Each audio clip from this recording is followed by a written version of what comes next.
มีคนอยู่บ่น้อมีคนอยู่บ่ครับนี่วายไม่ยังล่ะมายังโอ้มาทวงเงินจัวทวงเงินทวงเฮียยังเอาจะติดข่อยเอาเจ้าให้ข่อยยืมเลยไหมแล้วจะมาทวงเฮียยังย่ำใดเจ้าสิให้ข่อยเอาเจ้าบ่มีกินบ่เนี่ยเจ้าก็สิมาทวงข่อยบ่มีเอาเจ้าหูบ่ว่าข่อยต้องเลี้ยงลูกเลี้ยงเมียครอบครัวของข่อยภาระของข่อยมันหนักเด้ข่อยก็ต้องเลี้ยงคือกันข่อยก็บ่มีเงินโอ้ยล่าสุดเนี่ยข่อยไปรับจ้างตัดอ้อยให้เขาพุ่นเด้รับจ้างตัดอ้อยช่วยสิได้เงินมาเทื่อละบาท2 บาทเบิ่งดูเอาไปรับจ้างอีกตัวเอามาเร็วเงินน่ะบ่ข่อยบ่ให้ข่อยบ่มีโอ้ยมาจังได๋ก็ว่าบ่มีบ่ให้เอาเนี่ยก็บ่มีเนาะบ่มีข่อยมีข่อยก็ให้แล้วข่อยบ่มีตัวเจ้าคือมาทวงยังดูทวงดันเจ้าบ่มีกินบ่อย่างนั้นซะบ่มีมันเบิดแล้วนี่จังมานี่น่ะเจ้าบ่มีกินอ้อยอ้อยก็ตัดเบิดแล้วห่วยบ่มีเลยบ่มีแล้วตอนนี้ข่อยก็เลยมาหาเจ้านี่เดี๋ยวข่อยนี่นะเยี่ยมของไปลงทานนี่มื้ออื่นเจ้ามาเอาเด้อมาเอาไข่มาเอาข้าวน้ำข่อยแบ่งให้ลงทานข่อยเฮ็ดลงทานมื้ออื่นอยู่ไสอันโยนวัดพุ่นแล้วย่างเข้าไปเต้นใหญ่ๆเจ้าเห็นเลยเฮ็ดเต้นใหญ่ๆเลยป้ายเขียนอัน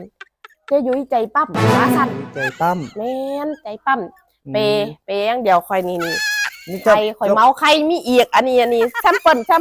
ตัวอย่างนี่มันข่อยสิให้เป็นถุงจังซี่เลยอ๋อมื้ออื่นไปเอาอยู่เต้นเจ้าเนาะแม่นข่อยให้เป็นถุงจังซี่เลยเข้าหลายกระสอบมีไข่อีกหลายแผงอ๋อมื้ออื่นมันบ่มีกินกระเป๋าลงทานน้ำข่อย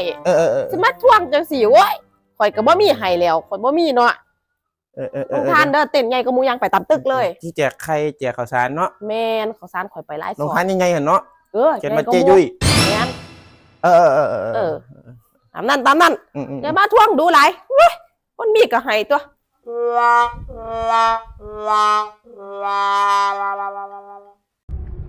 เป็นไผล่ะนะเอาไปทางใดนะจะถามเราเบิ่งก่อนนะย้ายไปทางใดยังไปทางใดข้างหน้านี่แล้วบ่ไม่มันไกลโอ้ยมันบ่เป็นยังดอกย่างเอาก็ได้บ่โอ้ยคนเขามีน้ำใจนี่นะสิไปส่งบ่อยู่เนี่ยนะโอ้ยบ่เป็นยังข่อยย่างเอาก็ได้ข่อยย่างไม่ตั้งไก่แล้ว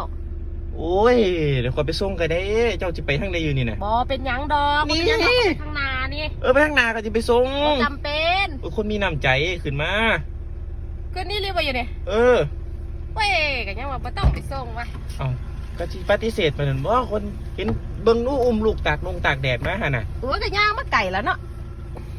โอ้ยสิไปส่งได้ก็บ่ได้เด้อนี่เบิ่งนู้อุ้มลูกตากแดดเจ้าเบิ่งไม่ได้บ้านเขาสิเว้าให้เด้ไหวก็ย่างมาไก่แล้วเนาะจนมาฮอดปันพี่แล้วล่ะสิไปส่งเอาส่งก็ส่งตัวข้าวเดียวเอ้ยรถติดแอร์เย็นๆโอ้ยหยุดเอาจอดเดี๋ยวยังจอดอย่างกูพึ่งมาฮอดนี่ก็มันฮอดแล้วนี่ฮอดใส่วันนี้ดิร้านกับเขานี่กินเขาไปย่างมาตั้งไก่แล้วแต่ได้เฮือนข่อยน่ะที่ฮอดแล้ว3-4 ก้าวนี่ก็ฮอดแล้วเอาแม่เกียร์กูเพิ่งขึ้นเกียร์นึงก็ยังมาบ่ต้องมาส่งดอกก็ยังบอกให้ฟังอยู่ไปเสียเวลาเอ้ยข่อยย่างขึ้นร้านแล้วป่านนี้เสียเวลาย่างขึ้นรถเจ้าโอ้ยแต่ยังว่าบ่ต้องส่งก็บ่บอกนะว่าสิมาร้านค้าใกล้ๆนี่นี่ว่าไปข้างหน้านี่แล้วสิมาร้านค้านี่ก็บ่บอกเขาบ่บอกมันจบมันสุดกูก็ใจดีมึงบอกคนสิเนาะเงิดแต่ละมื้อแต่ละเว้นนี่เนาะ